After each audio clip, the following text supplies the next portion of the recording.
Later that day, the scene shifts to the team's campsite. The entire squad has set up camp and is finally taking some time to rest after a long, intense day. A few of the guys are gathered around, casually chatting among themselves. The topic of conversation? Dojin. They're still in disbelief over what happened earlier. One of them exclaims how Dojin managed to take down the blue chrono in a single strike, a feat none of them could even dream of pulling off. Another chimes in, saying he lost count of how many monsters Dojin had defeated on his own. It was simply incredible. The group can't stop praising Dojin's strength and composure, clearly impressed by his power. Then, one of the brown-haired team members leans in and lowers his voice, glancing around to make sure no one else is listening. "Keep this between us," he says, but Dojin also took down a coca strain the same way. The others go wide-eyed with shock. "You mean that massive bird-type monster?" one asks. "He took that down too?" Now it all makes sense to them. Dojin isn't just some strong guy. He's on another level entirely. There's no way he's an ordinary hero. The scene then transitions to Dojin himself, who is calmly cooking near the campfire. Joyen walks over, curious about what he's doing. She asks if he's finished sorting out the remains of the Croco monster. Without looking up, Dojin gestures at the neatly organized remains and says he's already done. Joyen blinks, caught off guard by how fast he worked. What in the world is he going to do with all that? She wonders silently. Then her attention shifts to the fire. Her brows furrow as she points at the meat on the grill. "What are you cooking? That doesn't look like beef." Dojin casually replies, "It's blue Croco monster meat. It's edible. Want to try some?" Joyen recoils slightly, completely shocked. "Wait, what? That thing's meat is edible?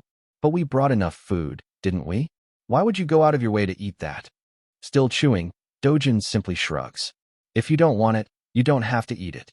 Unbothered, he takes another bite while Joyen watches in disbelief.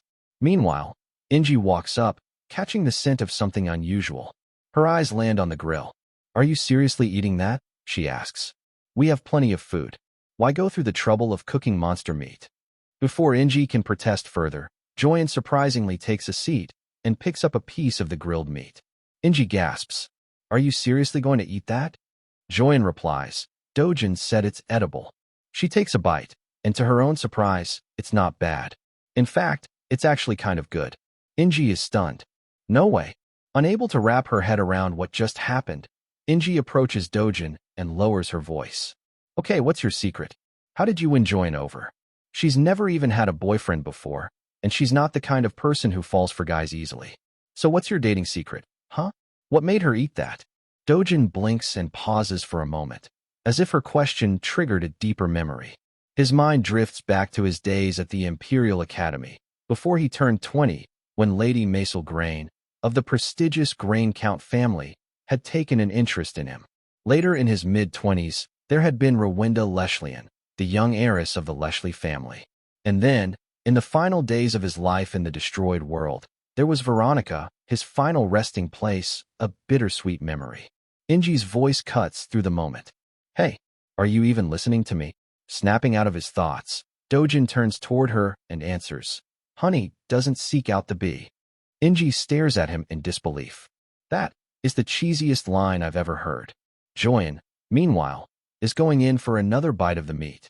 Alarmed, Inji quickly rushes to her side and tries to stop her. "Don't eat that again." The scene shifts once more, this time to the city of Sao Paulo. Yang Pio, a high-ranking official, is in his office when his assistant enters with an update. The assistant informs him of the current situation unfolding with Dojin and Joyen. Yang Pio is clearly baffled. "I still don't get it," he mutters. "The operation hasn't even officially started. Did they really move that fast just for free food?" The assistant nods, explaining that Joyen's Violet Magnolia Guild appears to be working with Dojin. Yang Pio then asks if there are any valuable monsters located near Santrum. "Not that I know of," he continues. "I've asked around, even consulted Brazilian officials, and all I've heard is that the area is extremely dangerous." The assistant nods. Everything involving Dojin is always unpredictable. Yang Pio sighs, and just then, his phone rings. It's Director Hiju. He answers. "Director Hiju? What brings you here?" The director doesn't mince words. "Dojin is still alive. When are you actually going to do your job?" Yang Pio leans forward, Why are you pressing the issue now? Did something happen? Director Heeju's tone grew serious. Dojin's father may have seen the news about his son becoming an S rank. He contacted me personally and told me to bring Dojin back home. Yangpyo exhales deeply.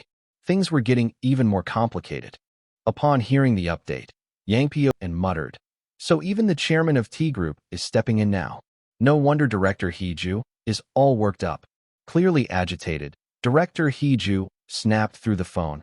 "This isn't the time for sarcasm, Yangpyo. We need to act. What exactly are you planning to do?" Yangpyo's tone grew colder, more resolved. "I've finally found a proper partner for this operation. I'll make sure it doesn't end on a sour note. Dojin will not be returning from Brazil, no matter what."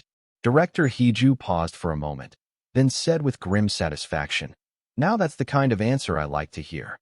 Without another word, Yangpyo replied, "Glad you get it," and abruptly ended the call. He turned to his assistant, who stood silently by his desk. "Get in touch with Takashi's side," Yangpyo instructed. "Understood," the assistant responded immediately. Yangpyo then narrowed his eyes at the map in front of him. Dojin walked right into a remote zone. That's going to make our job much easier.